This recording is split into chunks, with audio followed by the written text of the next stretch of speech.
Hi everyone, welcome to this session. So today we will be solve this like interview question and can be asked for your online assessment as well.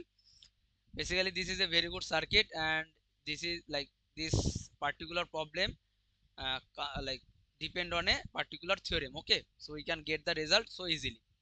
Basically, this is a buffer. Okay, buffer you can treat as a amplifier as well. Okay, and we have a capacitance from this input node of buffer to the output node of a buffer. Okay, and we have to find what is the how to need to find the input conductance. Okay, input conductance is nothing but the input impedance, like the inverse of input impedance. Okay, so don't get afraid by seeing conductance term. Okay, so we know how to find the input impedance. So this is nothing but this thing. Okay, the input impedance, the inverse of input impedance is nothing but the input conductance. Okay, so what we do for to find the impedance of a node? So we apply a test voltage there with respect to ground, small signal, and we measure what is the current coming out of this node, let's say ix, and we then take the ratio vx over ix. Then we get the resistance from this node, right? So this is the input node, right, with respect to ground. So this is how we find the like the impedance at any node. Okay, let's say this is our circuit. Okay, it's a analog circuit. So but we are not going to do that, okay, here. So this will be so messy. So now, so this is called a Miller structure. Okay, Miller cap, and this capacitor is called Miller's caps. Okay, so what Miller's theorem says that if we have a amplifier there, and like for this amplifier there is a in capacitance of, let's say, C, and connected like in this fashion from input to output.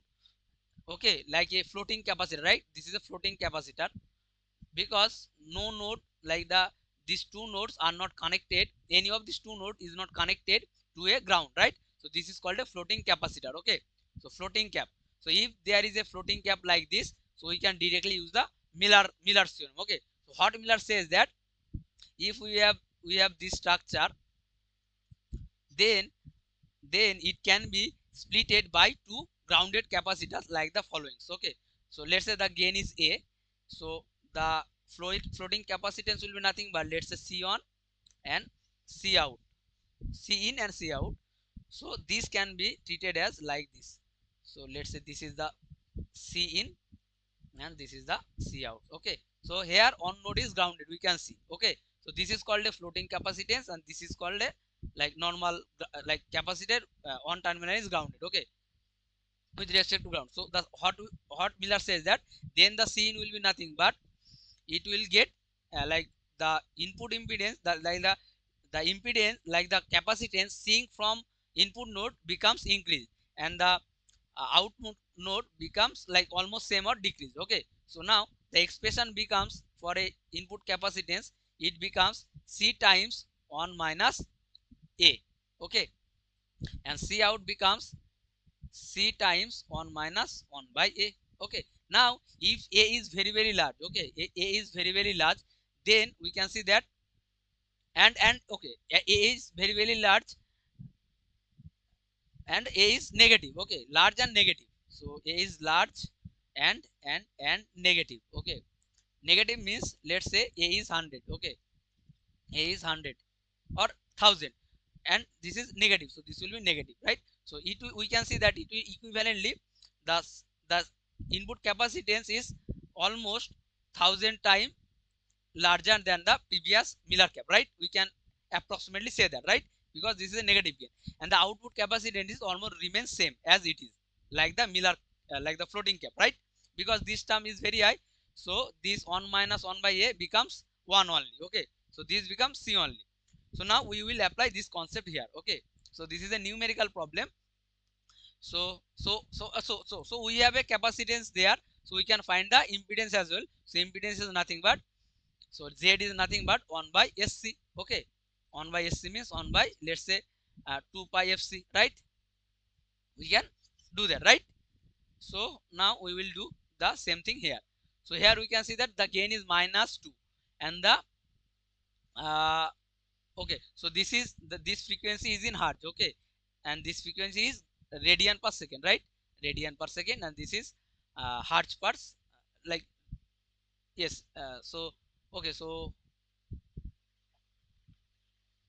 okay, so this s is nothing but radian per second, and this f is nothing but hertz, right?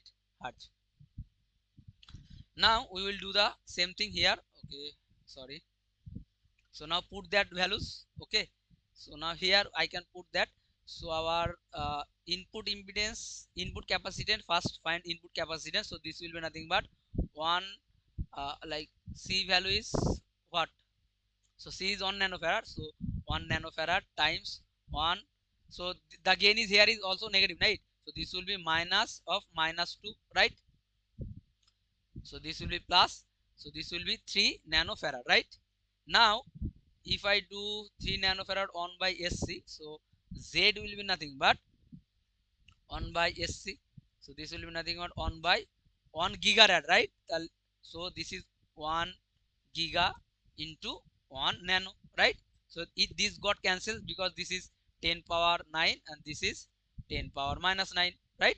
So this got cancels, and we have, so this is 3, right? 3 nanofarad. So we have 1 over 3, right? And this is the like unit of ohm. So now we need 1 over z, right?